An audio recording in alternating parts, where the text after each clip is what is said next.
Malifi sodachu, malifi dupachone, why guyabore. Malifi adun, akantana jechone.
Nagaan waaqayyo isiniif haa ta'u akkam jirtu fayyaa keessanii inni nagaan kenne waaqayyo ulfaatu akkam jirtu fayyaa keessanii maqaan waaqayyo eebbifame gaan sagantaa keenya guyyaa har'aa kana galgala keessa naannoo saayitii lama kaasee jedhee yaadee ture yeroo sanatti waan isaa wallahi connectionin baay'ee na jeeqaa waan jiruuf saayitii tokko gara dugda duubaa deebisee jira akkam jirtu fayyaa keessanii arra sagantaa keenya irratti namoonni dhuguboomsa qabdan jalatti nu barreessuu dandeessu ani immoo galmeesseen waa isaa dubbachuu danda'a dhugaa akkasin baataniif kanaaf jalatti barreessuu hin dagatina waa waaqayyo isinii godhe dubbadha waa waaqayyo isinitti gargaarsa isinii godhe dubbadha namoota baay'eedha kadhadheen jira namoota baay'een kadhadhe kanaaf immoo waaqayyo waan gurguddaa hojjeteera arra mata dureen keessa koo jiru waaqayyo lolaadha kan jedhudha lolaadha waaqayyo lolaadha maqaan isaas waaqayyoodha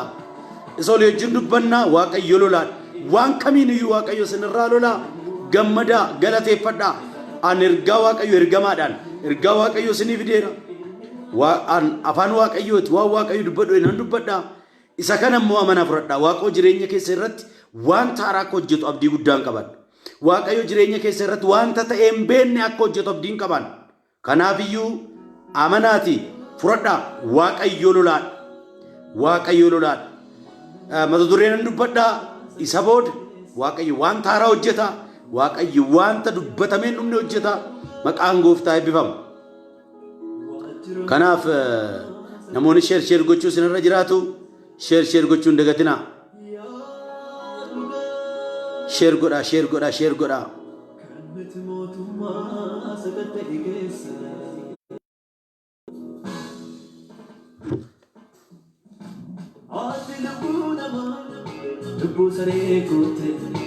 Beto jecha mali bachesite gato gochi gorin laginiti injana tuma gofta lakla vete aganu sioda mesgaran kenya toko ajelo kapta wakayo kapto argannus yoo dhaabnes garaan keenya tokko qajeelotaaf ka'a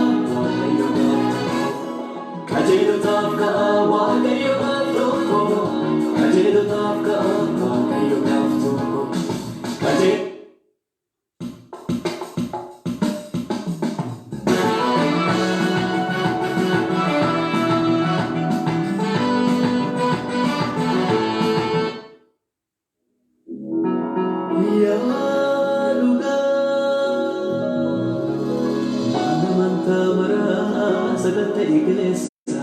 faarfannaa kana dhaggeeffachaa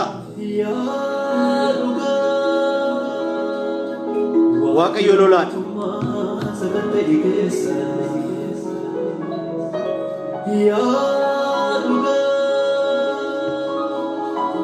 kan miti mootummaa sagatta'e keessa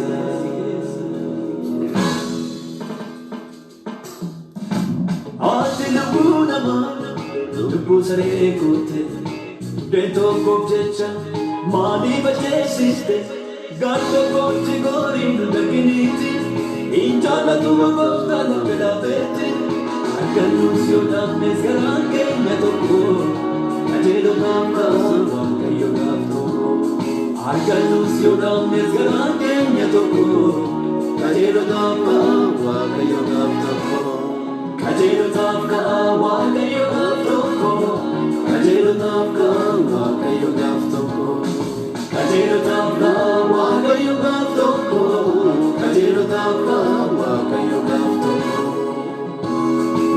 Sheer gochaa faarfannaa dhaggeeffadhaa. Warrumti galtanii jirtan kun sheer gochuu hin dagatinaa. Sheer godhaa. Eebbifamaa maqaa gooftaa Yesuusiin sheer gochuu hin dagatinaa. Sheer godhaa.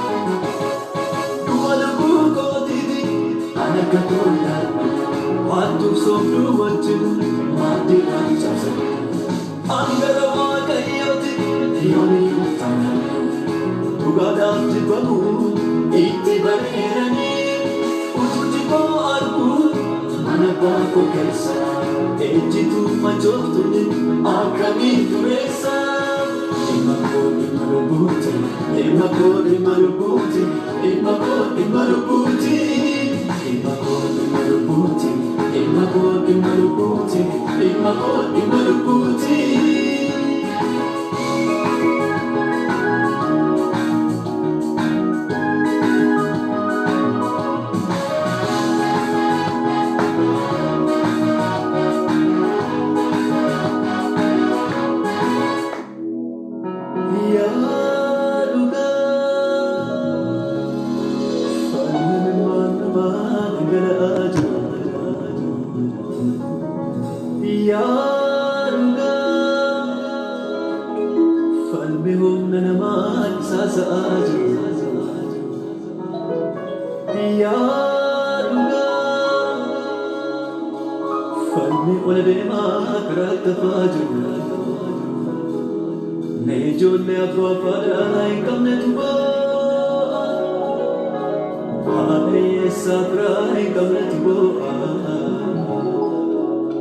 Ummata mirgisaa sarbametu ba'a neetuuji koo arguun ilmaan namoota jallisuu hin dandeenye maaloo ka'i goofta jallisuu hin dandeenye maaloo ka'i goofta jallisuu hin dandeenye maaloo ka'i goofta. Hilbini saba kee namni keetiif yaade haadha kee abbaa kee ilaaliitti gadde yookiin warra gamaatti yookiin kan gamanan gaar tokkotti goriisa sabii miila kee utuu gidduu deemtuu kiyyoo keessa kutaa anjoonni irra teessu kan tokkoon si gataa utuu gidduu deemtuu kiyyoo keessa kutaa anjoonni irra teessu kan tokkoon si gataa. Raajumma teessu gaafa kooti gataa. Raajumma teessu gaafa kooti gataa. Raajumma teessu gaafa kooti gataa. Raajumma teessu gaafa kooti gataa. Dhimma koo dhimma lubbuuti. Dhimma koo dhimma lubbuuti. Dhimma koo dhimma lubbuuti. Dhimma koo dhimma lubbuuti. lubuuti, dhimma koo dhimma lubuuti, dhimma koo dhimma lubuuti.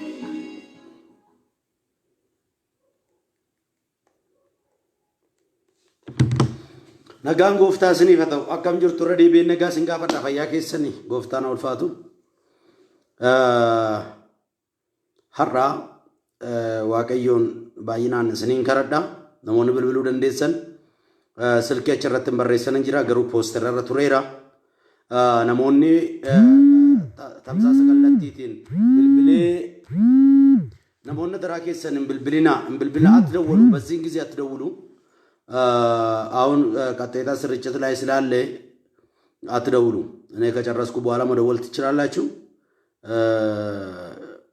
ኦሮሚ ፎረን እንደኛ ፈንካና ፍዴ ኦሮሚ ፎረን እንደኛ ነትፈካተ ማለ ኦሪ bilbilu kun ኦሮሚ ፈነምኒ ደንደው ማለ መተካና ደጋዴ ያዳ ከናፍ ነሞኒ ናብል ብልተኒ አከንስኒ ከረዱ በርባዳን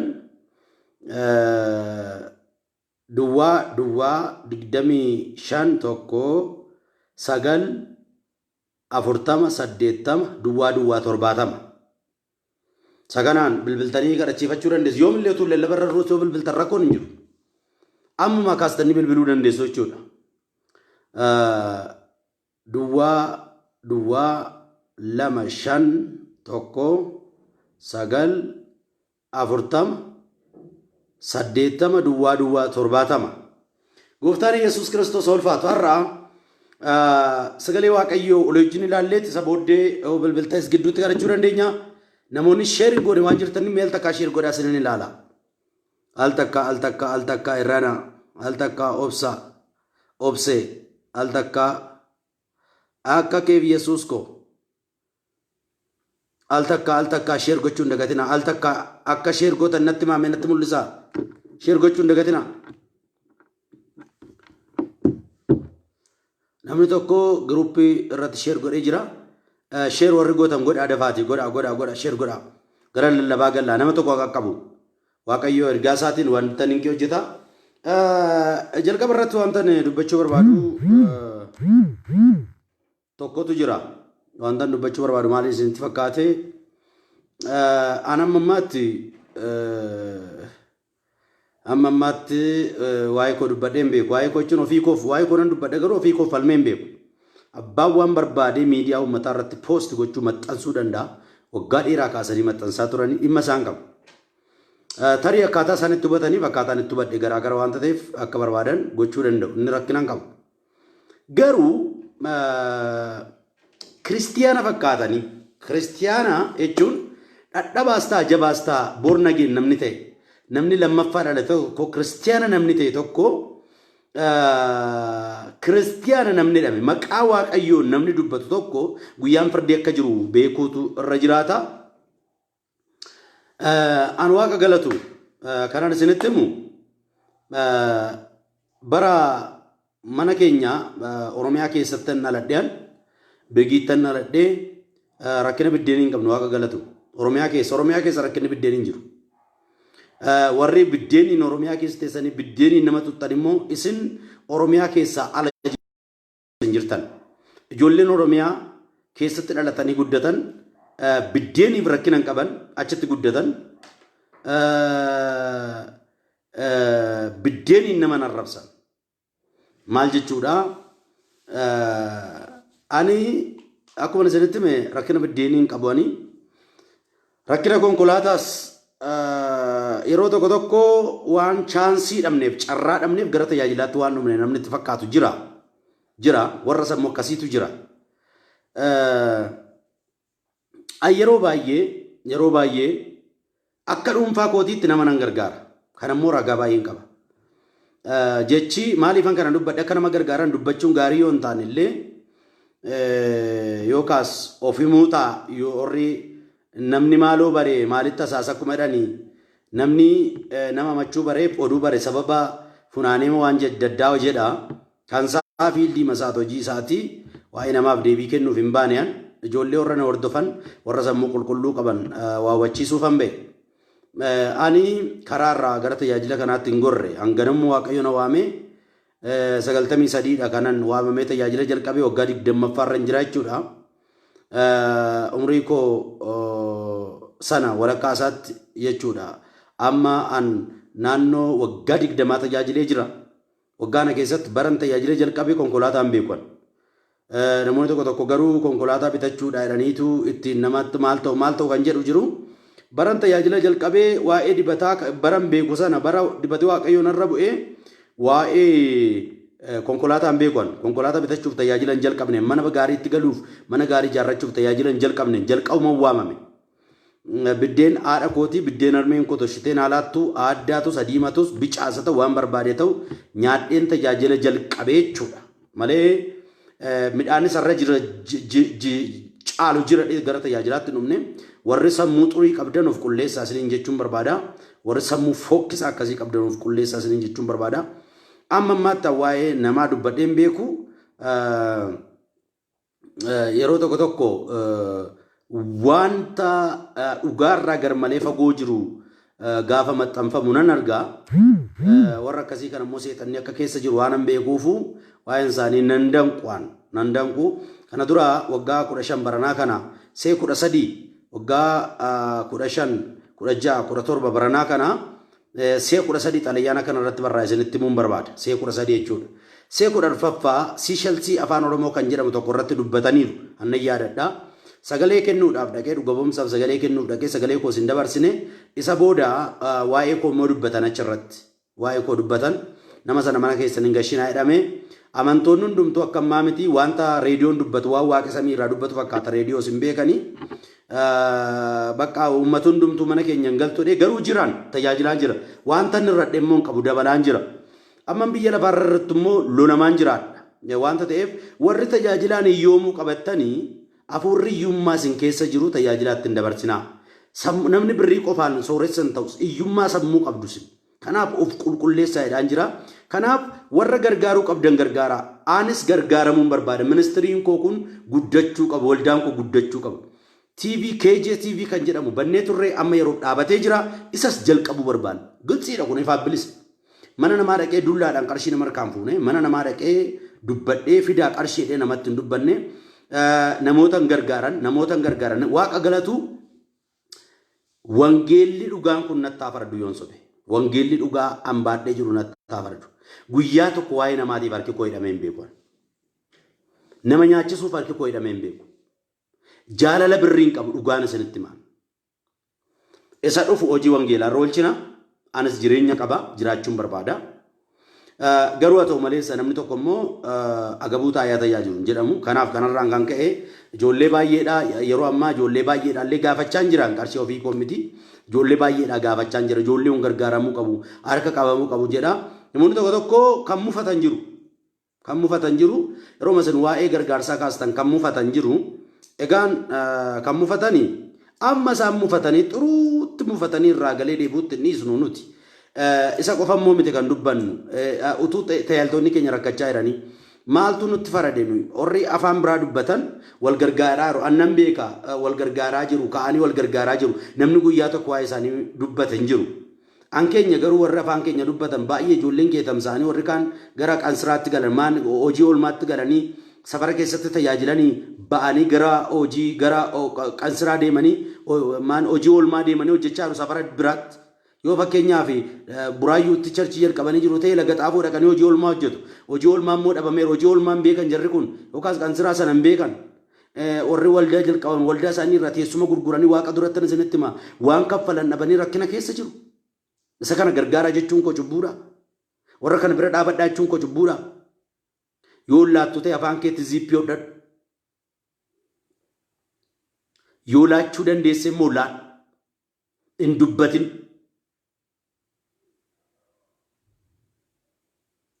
Hin dubbatin. An guyyaa tokko namni kana naan jedhu ragaan atta ba'u. Guyyaa tokko birrii ammana fidedhe lakkoofsa birrii kaa'ee nama gaafadhee hin beeku. Lakkoofsa doolaarii kaa'ee nama gaafadhee hin beeku. Amma waaqa si dandeessise godhi. Yeroon dubbadhu yeroon fandareesingii namoota waamu yeroon kennaa jaalalaa kennaa jedhu amma dandeessan godhaan jedha. Kana jechuun giddeeta humna miti abbaan amma danda'u godhu. Arras irra deebi'een dubbadhaa. Tajaajiltu yoo jiraanne amma sila sunuman jiraadha. Ani ofii kottu numan jiraadha. Waaqa galatu iddii koo gaffagaateera.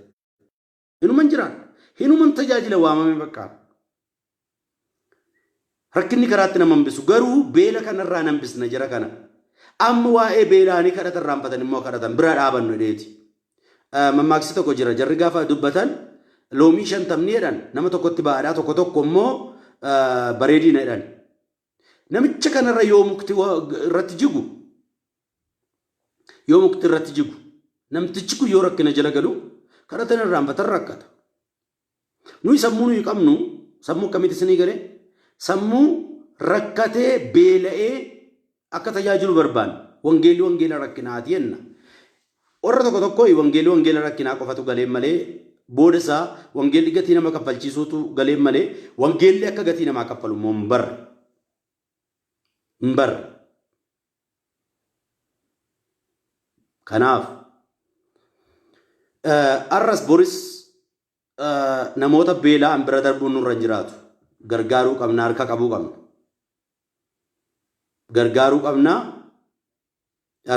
mana namaa immoo dhaqeen saamne mana namaan gaafa namni bulaanii birriina saameera narraa fuudheera jedhu yoo jiraate aan sulultaa ganda duwwaa tokko keessa jiraadhaa seeraan dhufee narraa fudhachuu danda'a.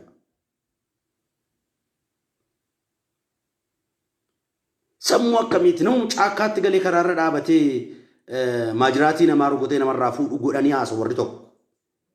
Haattuu saamtuu jarri kun of dhossanii dubbatu tokko of dhossanii waan dubbataniif baay'ee waan guddaa miti anaaf kanaaf kanan jechuu barbaadu warri sammuu gaarii qabdan warri wangeelaaf ofii keessan laattan warri laphee gaarii qabdan tajaajiltoota iddoo adda addaatti kufanii jiran please yaadadhaa adraa keessa yaadadhaa adraa gooftaa Yesuus ammas nan dubbadhaa ana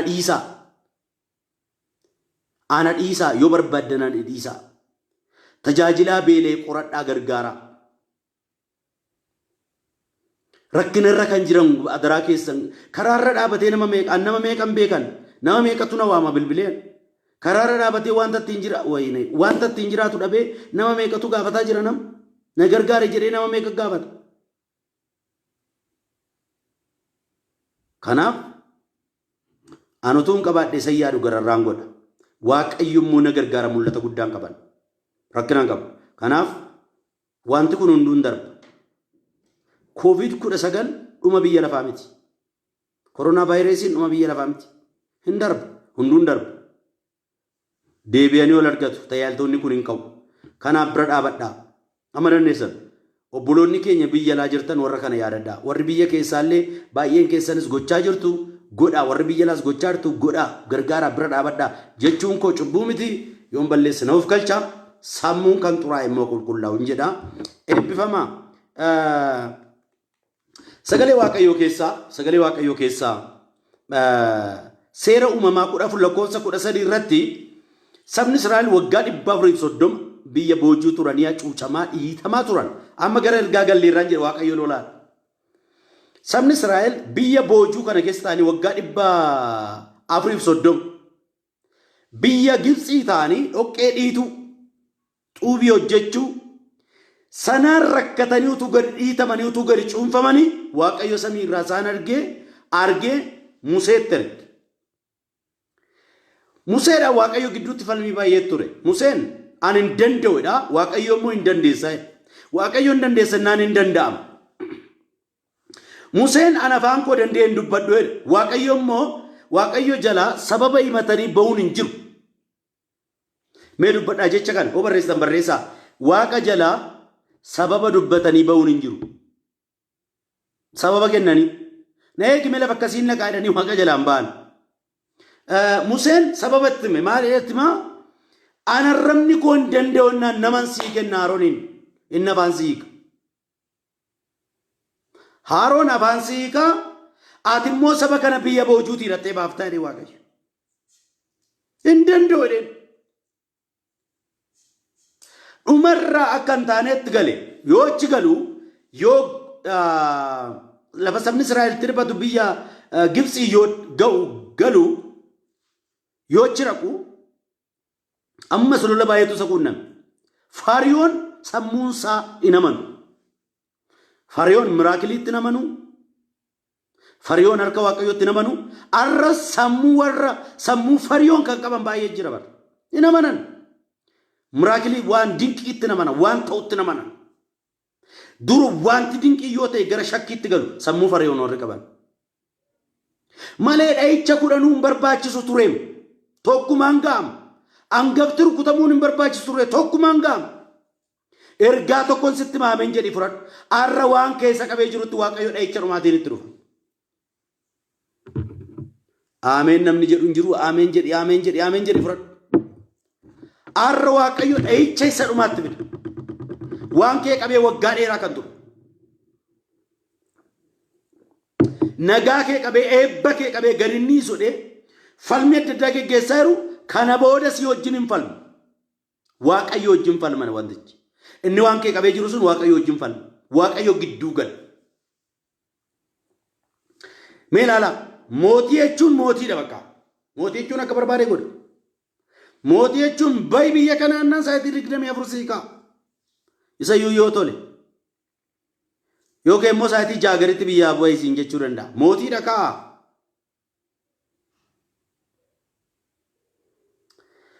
Fariyooniin mootii kana waaqayyo Museen gaafani lafa rukutuu lafti hin jiraan ta'e awwaara fatteen lagaa baatee gara teessuma mootii mana masaraatti ol lammite namni waaqa hin nageenye silas hiriyaa ilbiisotaa ta'a jechuudha ilbiisonni isatti nama mootii dhiqatee bakka yoo barbaade guyyaatti istiimii seelama galuu nama rakkina uffataa hin qabne injiraan akkamitti nama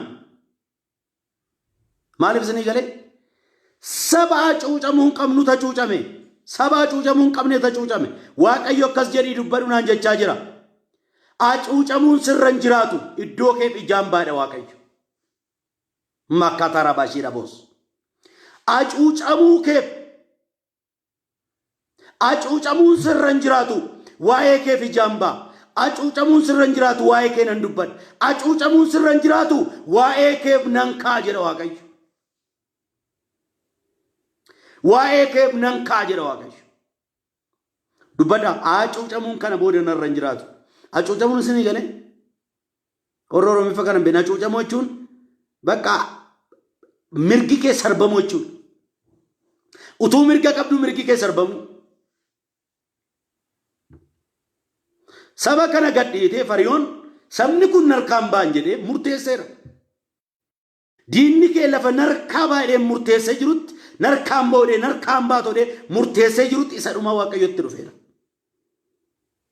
ati simbaata waan kee qabamee simbaa ati simbaata eebbi kee simbaa ati simbaata nagaan kee simbaa ati simbaata waan kee hunduun baa waan nama ajaa'ibu sabni Israa'el waggaa 430 garboota maal jechuudha cuucamoodha maal jechuudha warra mirga hin qabne maal jechuudha garbummaa warra mataa isaanii irratti moo'edha erga waaqayyo murteessee waggaa 430 booda garuu daayispooraa sirrii ta'an biyyaa ba'an warqee isaanii guurratanii qabeenyaa isaanii guurratanii biyyaa ba'an kan isaanii namni waaqayyo kan keessa bareellee sii fida waaqayyo kan keessa jessi jala battanamellee walitti sii qaba waaqayyo kan kee amma yeroo tokko sammuu namaatu na ajaa'ibaan sammuun namaa maal isinitti fakkaata sammuu namaa na ajaa'ibu miraakil manii kan jedhamu jira maal jechuudha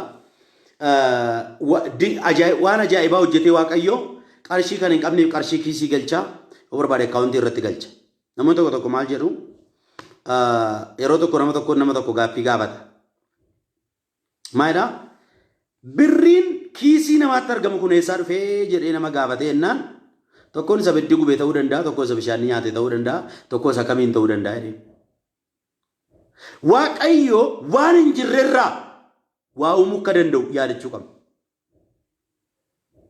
Iyyaadatu sagalee waaqayyo maaliif adda nageenye mamna nuti sagalee waaqayyo Elsaan akka jedhe bara Elsaan akka Elsaan kan keenya wanti tokko yoo baay'ates hin amanu namni Ankeenya wanti hin jirre dhufee lafa taa'ee namni naman nama hundumaa jechaa hin jiran namni tokko jira. Elsaan akka dubartittiin akkasitti Elsaadhaan yaa nama waaqayyo abbaa manaan koo akka kee nama waaqayyooti. Tajaajilaadha. Birrii immoo liqeeffatee utuu hin kaffalin du'e. Qarshii liqeeffatee utuu hin kaffalin du'e. Ministirii isaa liqeeffatu, waldaa isaa liqeeffatu, mana isaa liqeeffatu garuu hin beenu nama waaqayyooti immoo garuu liqeeffateera. Nama waaqayyooti. Liqeeffate garuu. Liqeeffateera. Garuu utuu hin kaffalin gaafa du'u haati manaa iddoo abbaa manaa seetii dhiphachuu jalqabde. Maaliif abbaa liqee dhufee doorsisa? Liqeessaa yeroo hundumaa rabisaa dheeraadha. Liqeessaan cimaa dabara. Liqeessaan waaqayyo liqeessaa isinitti hin fidin. Isin liqeessaati. Isin liqeessinaa kennaa. Liqeessaa miti isin kennaa namani warra kennanii. Namtichi dhufee ganamas galgalas ijoollee kee lamaan si jalaa fudhadha. Ijoolleen kun kan koote dheedhee horsiisa. Ijoolleen baay'ee naasuu guddaadhaan qabaman. Nagaa dhaban. Ganamaaf galgala sagaleen namtichaa manicha irratti doorsisa. Gurra isaanii irra sagaleen naa biraan dhagahamu sagalee namtichaa malee. Ganaman dhufa galgalan dhufa rakkisa. Elsaadhaan akka itti ga'a. Yaa nama waaqayyoo abbaa manaan koo akkuma kee nama waaqayyooti. Garuu qarshii liqeeffatee utuu hin kaffalin du'eera. Maalan godha? Mee maal gochuun irra jiraata? Gaafattuun Elsaa namni waaqa akkasidha. Maal qabdaa mannaan? Yaadde xiqqoo wanti yaadde natti fakkaate yoo barreeffamne. Yaaddeet? Maaliif akkasii yaadde maaliin hin jedhe isinii galee?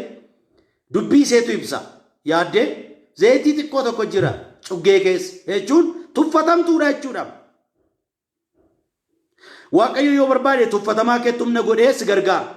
Waaqayyo immoo yoo barbaade waan hin jirre lafa kaa'ee si gargaara. Ameen jedhi fudhadhu. Dubbiin amma dubbadhu kun humna dhiiga Yesuus Kiristoosiin jireenya kee irratti ta'u. Dubbiin amma dubbadhu kun humna dhiiga Yesuus Kiristoosiin jireenya kee irratti raawwatu. Kanaaf iyyuu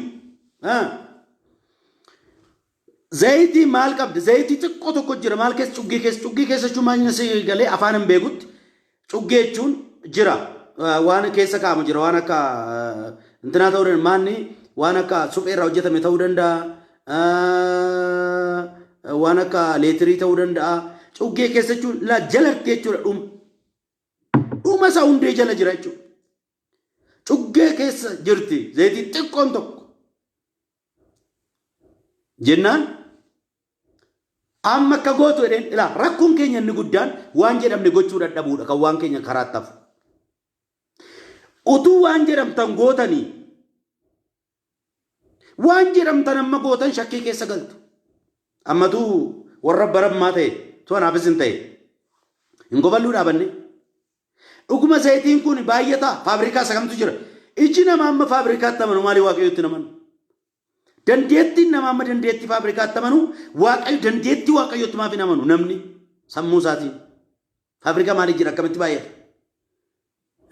Eessatti darba akkamitti ta'a akkamitti dhufa akkamitti uumama akkamitti maal ta'edha jedhama. Garuu akka sadeen Elsaan kan natti tole zayitii xiqqoo qabdaa eeyyee. Amma gaa qodaa xiqqoo hin ergifatin. Haaleluyyaa. Qodaa xiqqoo hin ergifatin. Maal malee? Qodaa baay'isii ollaadhaa ergifadhu. Baay'atee ergifamu. Amantiin kee xinnaatin. Amantii xinnaan qabaatin. Maal jechuudha? Amantiin kiiloo 2, kiiloo 3, kiiloo 4, kiiloo 5 jechuu koomitan. Yeroo amantuu xiqqaan amanin jechuudha. Guddisi aman. Waaqayyo wanta guddaa godhanii aman. Amantii jechuun lafa qullaa irratti wanta yaadde sana argu jechuudhaaf. Ija kee jijjiira amantiin. Ilaalcha garaa kee jijjiira amantiin.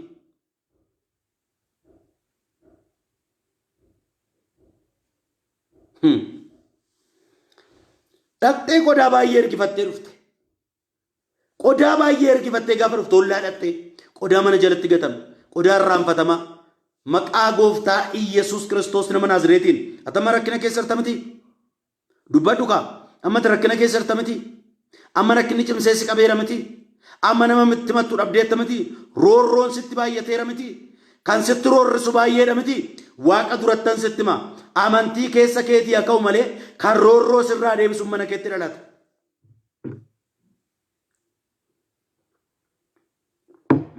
Kan roorroo sirraa deebisu jireenya kee irratti uumama.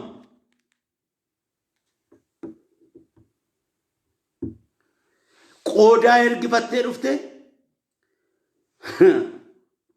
nama ajaa'ib faabrikaan dhaabate hin jiru. Isuma keessaa seema duwwaa keessaa maqaa gooftaa Yesuusiin qodaa duwwaati baattu haguutu. Manni duwwaati keessa jiraattu siif haguutu waan barbaachisaa ta'e. Kana fuuraan kan fooniin sin eebbisaa eebbifame. Duwwaan jiraatin, laphee duwwaan jiraatin, sammuu duwwaan jiraatin, lapheen kee duwwaan dubbii waaqayyoon haguutu.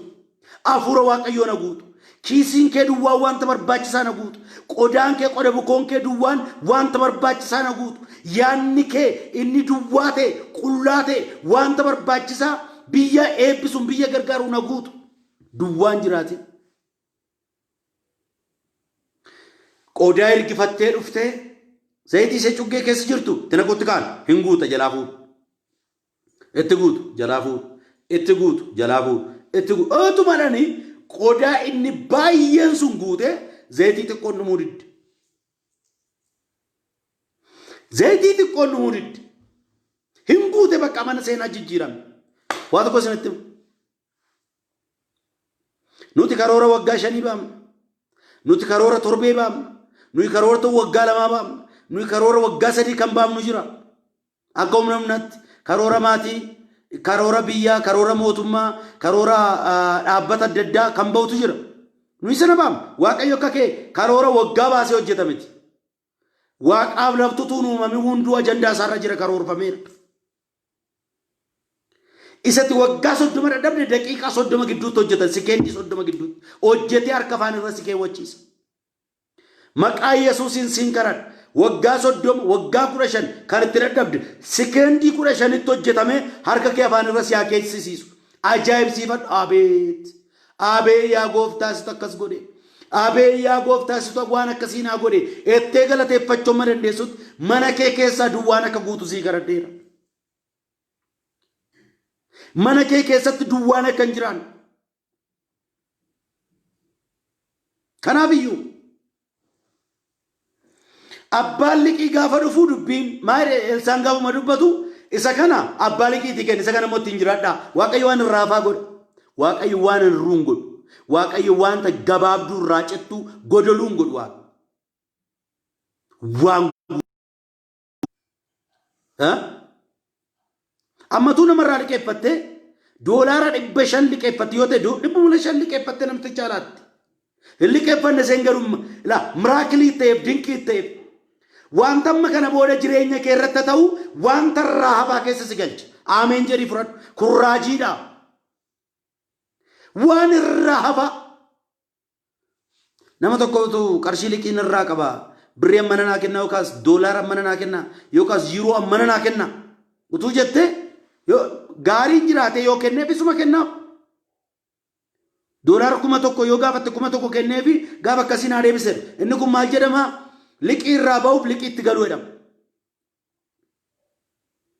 Liqii jalaa ba'uuf liqii ofirratti dabaluu jedhama. Inni kun lafa dhufe hin beekamu.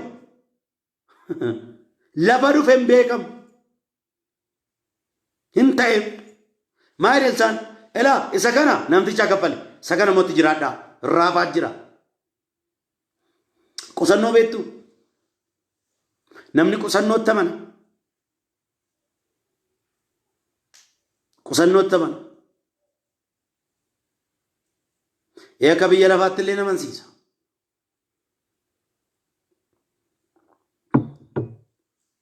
Akka biyya lafaatti afaan biyya lafaa babbareechanii dubbatanitti nama amansiisa. Ankee qusannoon kee kaawwannoon kee ol kan kaawwattu kiisii keessa kan kaawwattu mana keessa kan kaawwattu amantii ta'uu qaba. Sagalee Waaqayyoo namni qajeelaan amantiidhaan jiraataa jedha malee qarshiidhaan jiraatan jiru. As deebina. Sabni Israa'el marraa harka duwwaan baan. Kan jalaa fudhatame dhufe warqee loon sana hunda isaa guuranii baan. Guuranii harka diinaa qullaatti hambisanii baan. Harka diinaa qullaatti hambisanii guurratanii baan baatanii. Akkati yaadduun ta'u. Akka diinni sirratti yaadun ta'u. Harka kee guuttattee jirta. Harka kee guuttattee jiraatta. Ameen jedhi. Maqaa Yesuus Kiristoosiin akka itti eebbifamne hafuura godhu. Ammaa kaasee jireenya kee irraa rukuteera. Ammaa kaasee jireenya kee irraa rukuteera.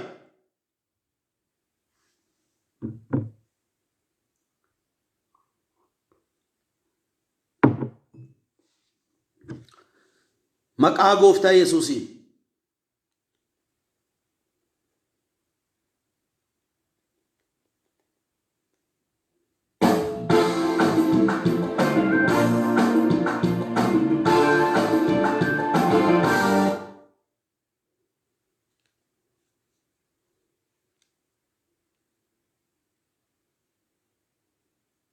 Ifama wajjin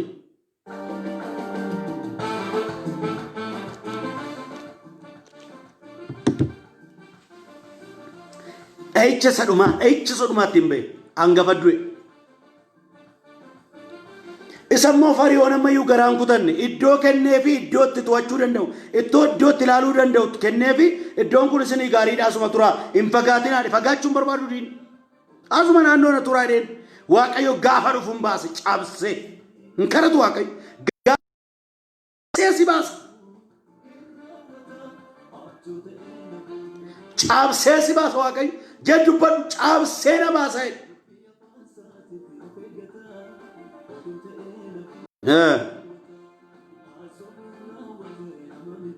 Cabsee baasa. Isa booddee galaana guddaa bira gaan. Galaanni guutuudha wanta godhan hin qaban. Fariyoon faan immoo kottee isaanii hordofuu nama mala ta'edha.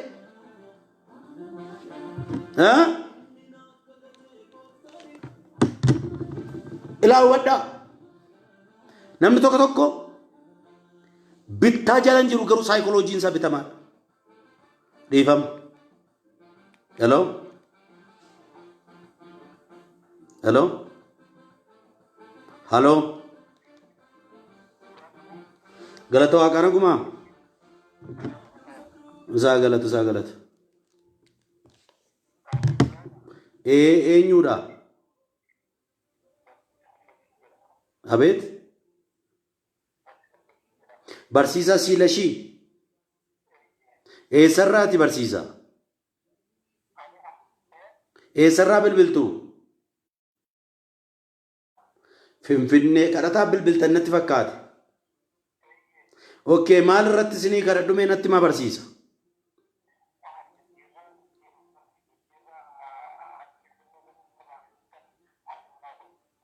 Okay, eessatti?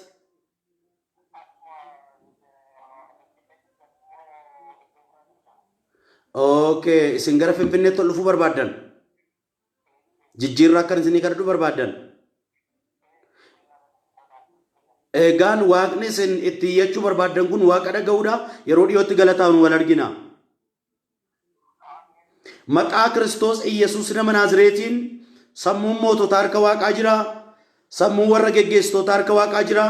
Arraa kaasee maqaa Gooftaa Yesuusiin maatiin kun gargar akka hin teenyeef kadhadheera. Wal barbaada. Wanti isinii dhumuu qabu ariitiitti akka isinii dhumuuf isinii kadhadheera. Warra isin geggeessan geggeessitoota sana duratti lafa iyyamni kun isinii dhumuun irra jiraatu duratti maqaa Yesuus Kiristoosiin adda argadhaa. Simboo argadhaa. Arra simboo isinii kenneera. Arraba Yesuusiin akka dubbattaniif miilla Yesuusiin akka deemtaniif arraa kaasee maqaa Gooftaa Yesuus Kiristoosiin ila mallattoon addaa isin irratti haa ta'u. Milkaa. Wanti isin dura dhaabatu tokkollee hin jiraatin. Xalayyaan keessan fudhatama argatu. Kan isin arrabaan dubbattan fudhatama argatu. Yaa abbaa koo maatii kan walitti deebiseera. Ulfinaan maatiin kun walitti haa deebi'an.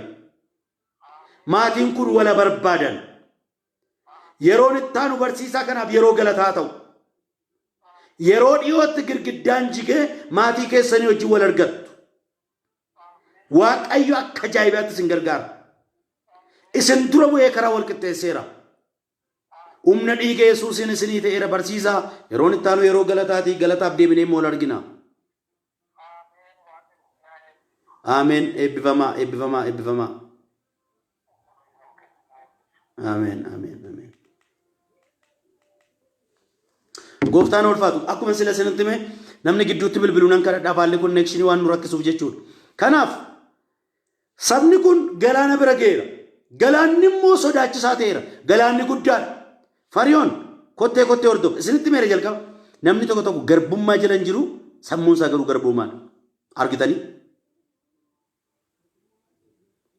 Waan baay'ee keessan galuun.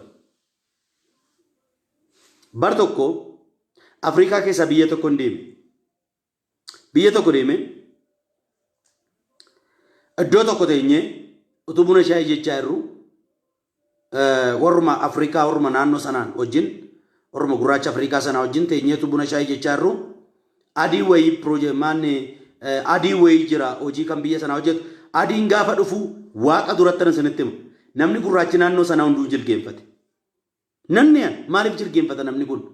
Maanni laata guyyoona warra baangoota alaa ta'ee yaadee bitaa manatti galee dhumarra gaaffii gaafate maaliin gaafate isinii galee maaliif namticha kanaa jilgeenfattu ennaan abbootii keenya jilgeenfataa dhufeedhan maaliif dura jara kana warra adiidhaan waan bitamneef warri adii waan nu bitaniif abbootiin keenya kana ta'aa dhufan yoo adiin argame nuyi tokkoon hin ciifne tokkoon hin jilgeenfanne malee adii nuti hin darbin nuti hin dabarruedhan ilaalaala waggaa amma isinii galee erga garbummaa jalaa ba'anii waggaa 50 waggaa 70 garuu sammuun isaanii garboomeera.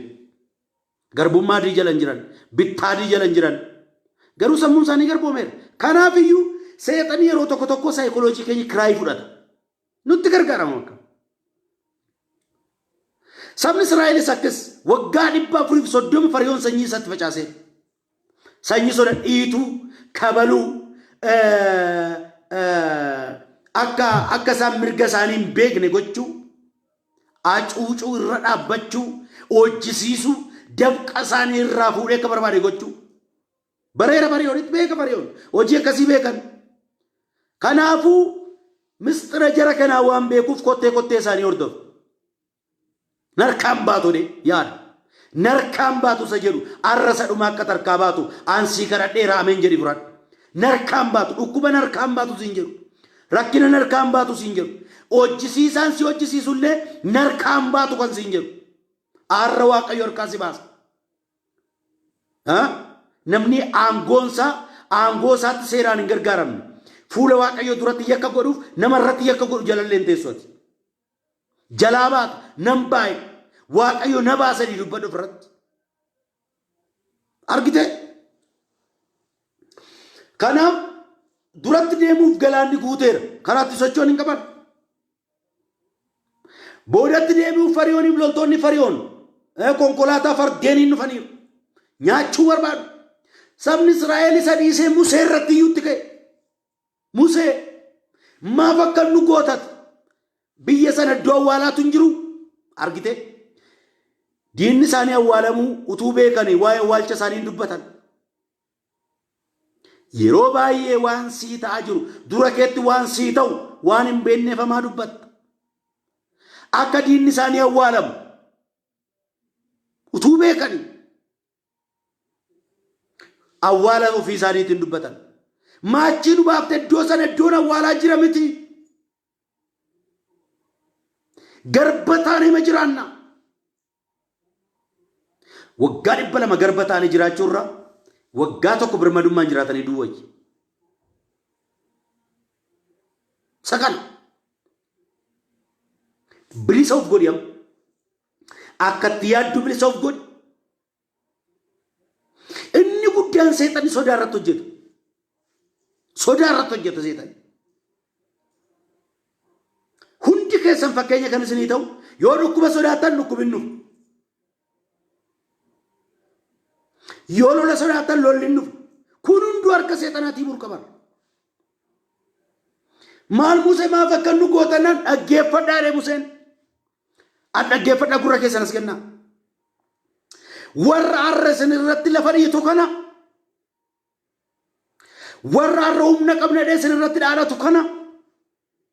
Warra konkolaataa fardeenii tabdatee akka barbaade dubbatu kana. Fariyoonni hiitameen beeku dhiituu malee miti. Isa miti. Dhiifama. Hello. Abet. Abet nan nagaa. Ameen hunda keenyaaf naguma akkam jirtu. Isaa galatu eenyu jedhu eessarraa bilbiltu. Eessarraati.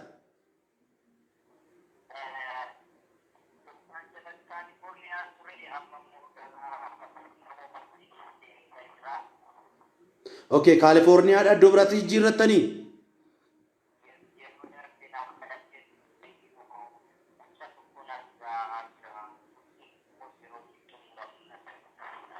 Okay, yeroo darbe isinii karadheen ture sirriidha. Guca ta'een argaa. Guci kun yeroo isinii dhumatuun argadheeti.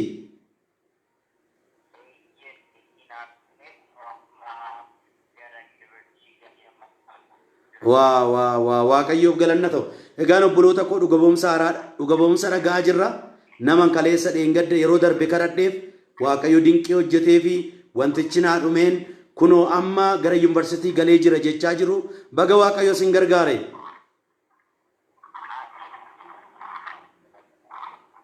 Galanni isaaf haa ta'u.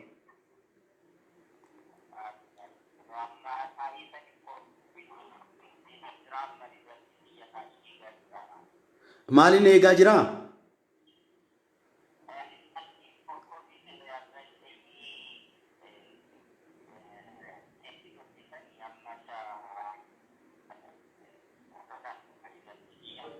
Eeyyee.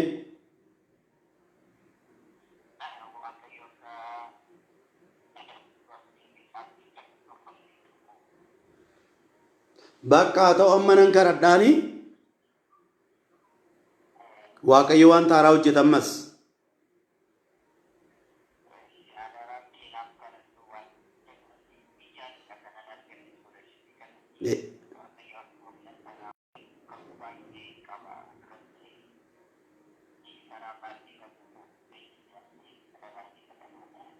Bakka yeroo kamillee waliin jirra rakkoon hin jiru sirkii gosa noormaalii an qabadhee jiru achirraa barbaadaa fudhadhaa rakkoon hin jiru ammas isiniin kadhadha meerka laphiirra godhadha.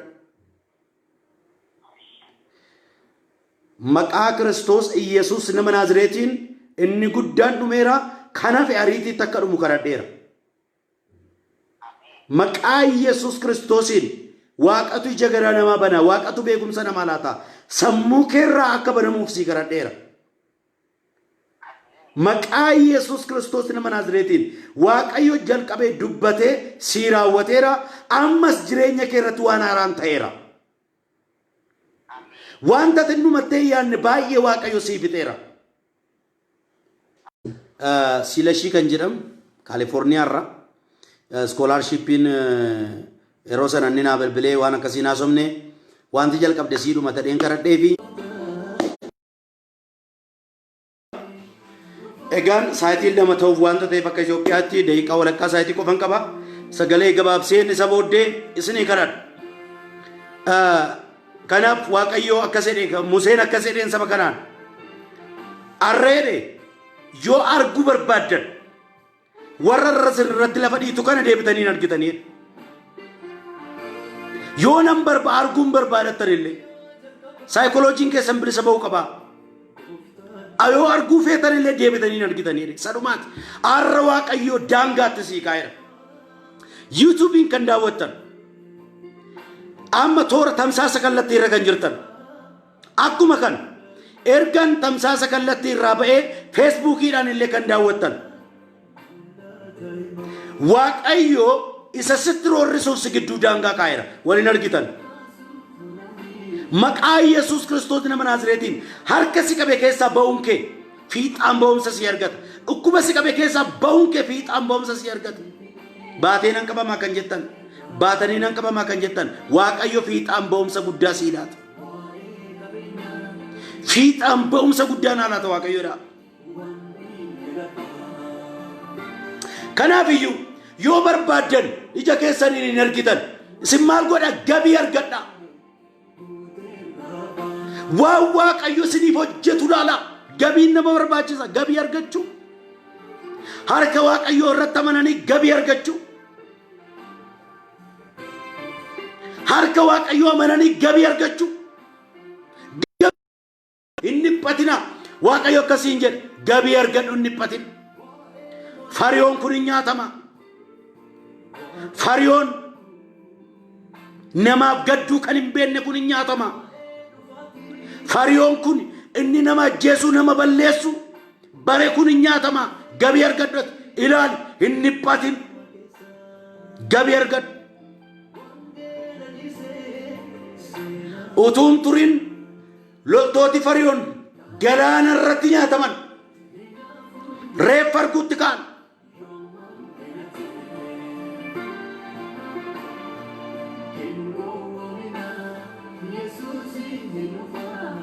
Warri bilbilli keessan hin dalagu jettan yaala neetworkii Itoophiyaatu rakkisaadha.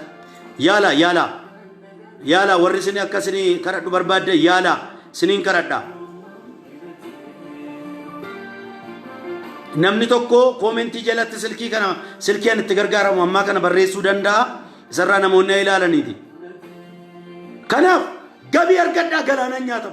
Galaanaan nyaataman. Waaqayyo gabii argadhu hin jedhe, inni patinsiin jedhe. Sabni Israa'el waama xiqqoo waama darbuuf jedhanii iddoo awwaalaa gola diinaatti awwaalamuu wayyaadhan. Gola diinaatti awwaalamuu irra sareen nama nyaachuu wayyaa.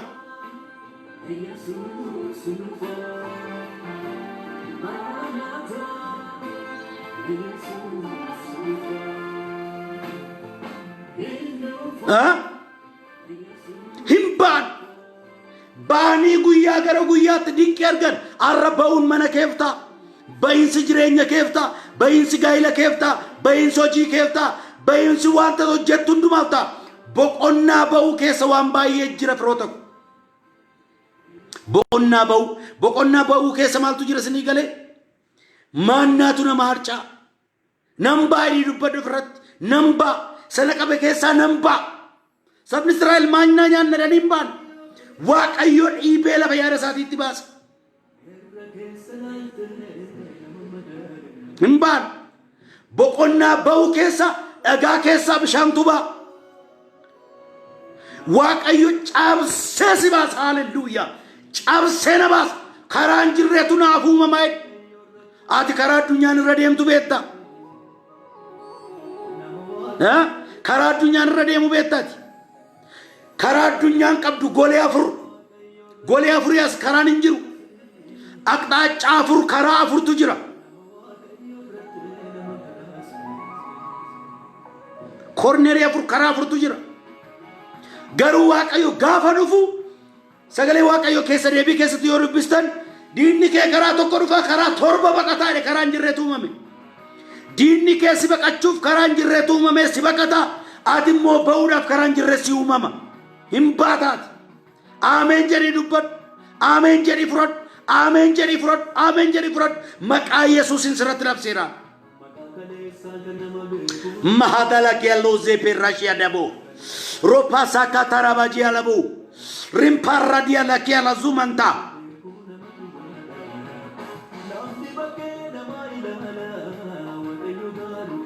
Baay'een ajaa'iba. Baay'een ajaa'iba. Obboleettii qoricha nyaatte kan qabdu. Obboleettiin kee qoricha nyaatte kan jirtu. Afur Waaqayyo natti dubbata. Please amma YouTube irraas akka argiteen naa dawwali. Yoo amma online irra jiraatti please naa dawwali. Obboleettiin kee qoricha nyaatte jedhanii garaa keessaa galagaggalaa du'aaf jireenya gidduu jirti. Qarshiit ati biyya laa jirta. Iseen biyya keessatti rakkina jala jirti. Harki Waaqayyoo iseen fura. Torbee sadii asitti seexan ajjeesuuf jira. Nan furaati jedha Waaqayyo. Nan furaadha. Ati birrii keetti namdati Waaqatti abdadhu malee nan furaadha Waaqayyo. Nan gargaaradha. Naa bilbili. Maqaa Yesuus Kiristoos nama Naazreetiin yeroo kana warri hordofaa jirtan isiniin kadhadha.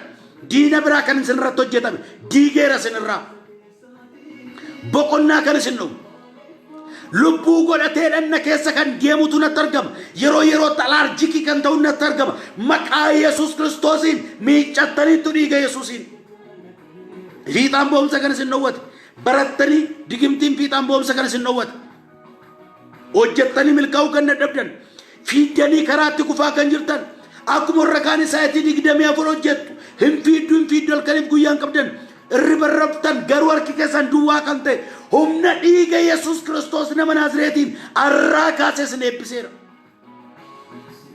eebba daangaa hin qabne kan sanarratti waameera fudhadhaa maqaa Yesuusiin fudhadhaa maqaa Yesuusiin fudhadhaa eebba kana maqaa Yesuusiin kan isin qabe sirnaa ka'u nagaan keessan iddootti adeemu kan nukkuffate haa ka'u yaa Waaqayyo biyya keenya kana yaadadhu dhalataa ka'ee karaatti kufe yaadadhu Saudi Arabiyaadhaa warra manadhaatti dararamaa jiran yaadadhu reeffi isaanii manadhaa keessatti kufaa jiru yaa Waaqayyo lafa horiin hin galletti illee yaa Waaqayyo nama tuumte taanii uumaa harka keetii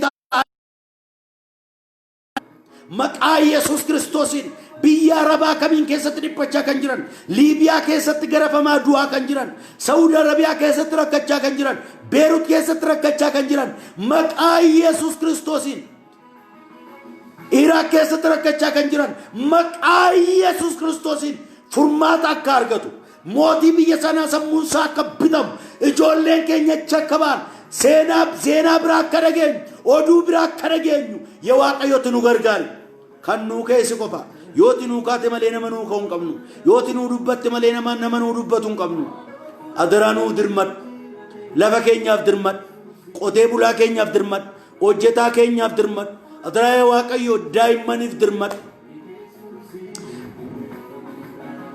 maqaa Yesuus Kiristoosiin masarat gurmeessaa dhibaman jira ittee dhibameen jira itti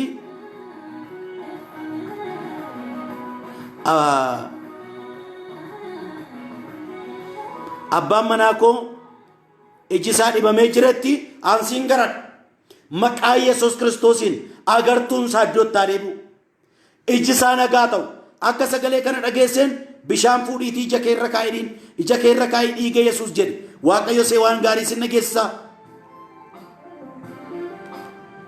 halo abeet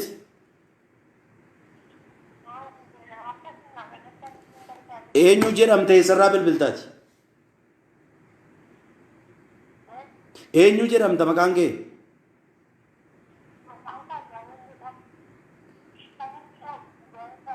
Dubaay irraa maalirratti sii karadhu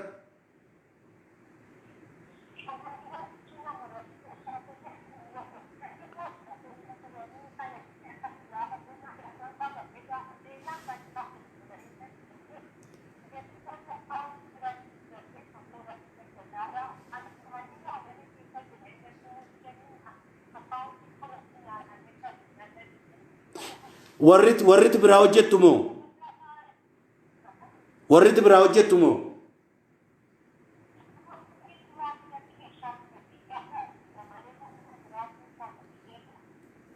okay buukii kee irratti sii galchuu didanii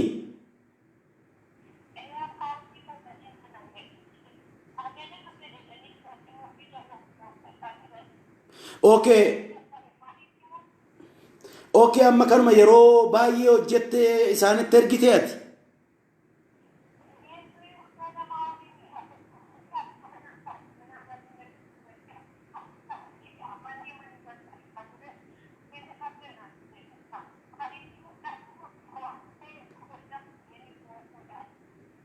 okay amman siin karadhaa ati kun humna nama gararraadha Waaqayyoof garuu salphaadha waanta ta'eef ani siin karadhaa Waaqni kee seenaa jijjiira dhugaan kee bakkeetti nafu maqaa Kiristoos Yesuus nama Naazreetiin lafa dabqi kee jiru qabeeraam halkan irriba dhabanii guyyaallee nagaa dhabanii sii galchuu akka danda'anii waan taaraan akka ta'uuf abboomeeraan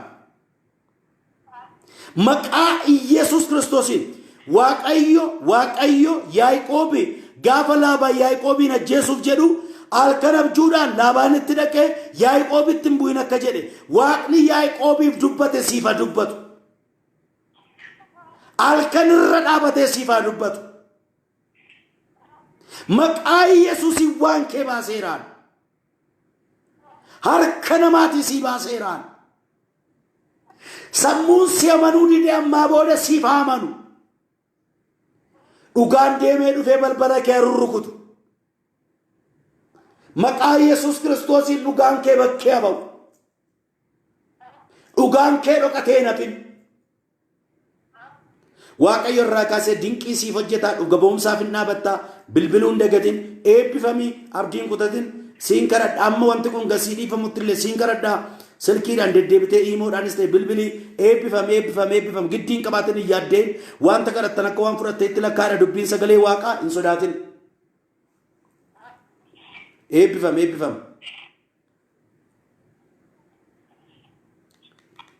Maqaa Kiristoos Yesuusiin bilisa ba'a. Gurri kan dhukkubu, iji kan dhukkubu, dhukkuba garaachaa kan qabdan, kalee kan qabdan, kaleen keessan hojii dhaabee kan jiru. Maqaa Yesuusiin hin bilbilinaasiin. Maqaa Yesuus Kiristoosiin fayyaa maqaa Yesuusiin. Namni tokko immoo dhukkuban qabu garuu dhiphatu depression itti baay'atu hin dhiphata cal jedhee dhiphata yoo nyaata hin dhiphata yoo galee hin dhiphata manatti maatiitti nagaa naasa'u yoo ba'e yoo galee yoo ala ta'u namoota akkasiitu natti argamaa jira fuula koorratti yoo ala baatan nagaa kan argattan manatti gaafa galtan nagaa kan dhabdan jirtu maqaa Yesuusiin hafuura kana cabseera mana keessan irraa cabseera maqaa Yesuusiin. Haloo abeet nan nagaa galata waaqayyo naguma. Okay.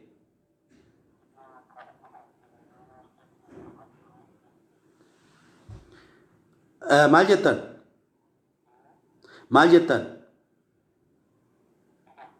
Nan nagaa. Okay, maal irratti isinii garadhu?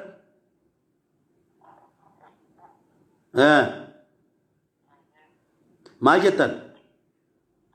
Maal irratti isinii garadhu? Eeshi maqaa gooftaa Yesuus Kiristoos nama Naazreetiin guyyaa irraatii jalqabee hojii keessan irratti harki waaqayyo inni waan taaraa hojjetu dhufu. Jijjiirama guddaa irratti waameera.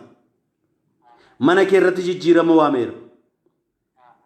Bara kee irratti jijjiirama waameera. Maqaa Yesuus Kiristoosiin mana kee irraa jireenya kee irraa jijjiirama kan oofe arraa kaasee rukutamu. Tarkaanfadhuu deemi. Gara boodaatti kan si harkisu rukutamu. Milkaa'ii maqaa Yesuusiin arraa kaasee waan haaraan sii ta'eera naaf eebbifame.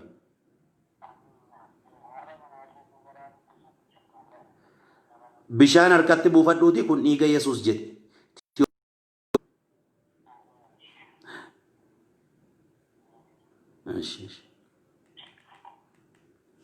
Ameen jira fudhadhaa paasteriin baay'ee jaalladhu Gibsirraa moobaayilii kee jijjiirii naan jedhee waaqayyo si haa eebbisu paaster moobaayilii kee jijjiirii naan jedhee jira moobaayiliin jijjiiramtu jechaa jira nan jijjiira rakkoon qabu nan jijjiira waaqayyo nu gargaara walumaan jijjiirra.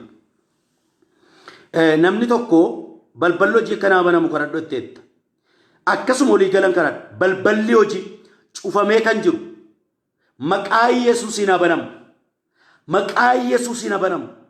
Mana keessan irraa banamu. Jireenya keessan irraa banamu. Maqaa Yesuusiin baneeraan. Kan baname haa ta'u maqaa Yesuusiin. Kan baname haa ta'u maqaa Yesuusiin. Kan baname haa ta'u maqaa Yesuus Kiristoosiin. Habanamu. Balballi sirratti cufamaan hin jiraatin. Dubbadhaa na duukaa dubbadhaa. Dura koo dukkanni hin jiru ifa maleedha. Dura koo kan cufame hin jiru banamaa maleedha. Warri tajaajiltan isinirraa banamu. Warri tajaajiltan isinirraa banamu. Warri hojii hojjettan isinirraa banamu. Maqaa Yesuusiin baneeraan. Kaleen hojii gadhiise hojiitti adeemu. Ijin argine argu. Gurrin dhageenyaa dhaga'u. Humna dhiiga Yesuusiin. Miilli deemuu hin dandeenye deemuu danda'u. yerooma sagalee kana dhageessanii yerooma karata kana dhageessanii kaastanii socho'a warri deemsa dadhabdan deemuu yaala socho'a deemaafa warri iji keessan hin argine ija keessan cheeggodha gurra keessa warri gurri hin dhageenye gurra keessan cheeggodha dhukkubi isin keessa jiru amma haa dhabamu akka nama midhaan keessaa ramaa buqqisee gateera humna dhukkubaa kana gateera humna dhukkubaa kana gateera si keessaa buqqisee Yesuus sorry yeroo yeroon tajaajila kallatti tajaajilu rakkisaa jira waan ta'eef kanaan kadhachuu hin danda'u amma naasirratti erga sirratee booda immoo nan kadhadha rakkoon hin jiru erga naasirratee booda kadhachuu hin danda'a noof kalchaa ma'itti maqaa Yesuusin cabseera humna baarsaa cabseera raftanii ribaa ka'uu kan dadhabdan dhanna keessan keessa kan deemu maqaa Yesuusin humna kana rukuteeraan maqaa Yesuusin rukuteeraan maqaa Yesuusin rukuteeraan Yesuusin bilisa sin baaseera manni tokko tokkoon keessanii bilisaa ba'u manni tokko tokkoon keessanii bilisaa ba'u manni jireenyi keessan bilisaa ba'u hin amantu ati na eebbisii ati jecha naa baasi malee yeroon itti aanu anaaf galatan taa'u namni amantii tokko jira jecha dhumaan isinii baasuufi sagantaa koo fixuufan jira maqaa Yesuus Kiristoosin kan isin dadhabdan harki waaqayyootti isinii darbeera ameen jedha fudhadhaa kanatti dadhabdee itti rakkattee yaaltee kan gaara sitti ta'e maqaa Yesuusin gaara kana si dura jisseeraan jisseera maqaa Yesuusin si dura jisseera maqaa Yesuusin si dura akka jiguuf abboomeera maqaa Yesuusin bara keerra kan jiru umurii keerra kan jiru gaa'ila keerra kan jiru karoora keerra kan jiru maqaa Yesuusin cabseeraan hallelujah an dura koo jiru ka'eera yeroon itti aanu yeroo galataatiidha maqaan gooftaa eebbifamu dhiifamaa wajjin bor sagantaan keenya inni ganamaa sagantaa biraadhaan waan qabameef inni ganamaa jechuudha sagantaan tamsaasa kallattii keenya gara galgalaatti darbeera isin nu hubachiisa jechuudha isin nu hubachiisa isin beeksisa hojjedheen maxxansaa na hordofaa warri dhugaboomsa qabdan karaa keessaa nu qunnamaa warri waldaa keenya gargaaruu barbaadan waldaa keenya bira dhaabachuu barbaadan illee karaa keessaa nu qunnamaa silkii achirra jiruun silkiin imoodha jechuudha silkii imoodha an ittiin kadhadhu silkii imoodha silkii imoodha an ittiin kadhadhu duwwaa 25 tokko 12 duwwaa 1 duwwaa 7 duwwaa 3 duwwaa 5 duwwaa 25 duwwaa 25 tokko 9 12 duwwaa 1 duwwaa 7 duwwaa 3 dha koodii Itoophiyaatti guuteetiyan yoon immoo sabiyya keessaan dubbadhe duwwaa 9 12 duwwaa 1 duwwaa 7 duwwaa 3 na argachuu dandeessu waaqayyo baraaf jireenya keessan eebbisu naa jiraadhaa faarfannaa kana sinafeeraa faarfannaa kana sinafeeraan nagaa sinatti dhaamaa sabooddee wal argina sa'aatii tokko tokko tajaajila biraas waan qabuuf sa'aatii tokko tokko tajaajila waaqayyo baraaf jireenya keessan eebbisu isiniin jedha namoonni karaa adda addaatiin nu tajaajiluu barbaadan nu gorsuudhaan Pastor Gammachiis baay'een jaalladha Pastor Gammachiis waaqayyo si eebbisu namoonni karaa adda addaa nu bira dhaabachuu barbaadan gorsa keessaniin kadhataan qabeenyaa qabdaniin nu bira dhaabachuu warri barbaadan karaa keessaa nu qunnama yaada keessaniin fudhanna nu jiraadhaa nu eebbifama sagantaa keenya bor isicha borii kana isinan beeksisa sa'aatii akkamii akka ta'e bor isinan beeksisa gara galgalaa ta'uunsaa beekamaadha sa'aatii akkamii akka ta'e isinan beeksisa waan ta'eef naa jiraadhaa naa eebbifama faarfannaa kana sinafeeraa nagaadhaan madda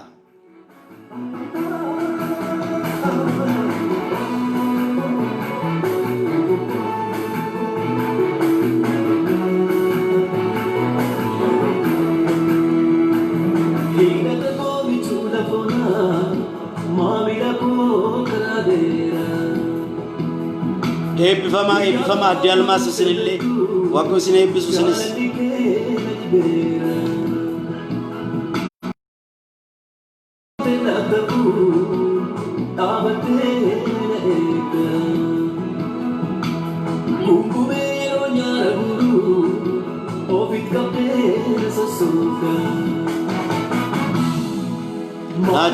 Naajiraadhaa.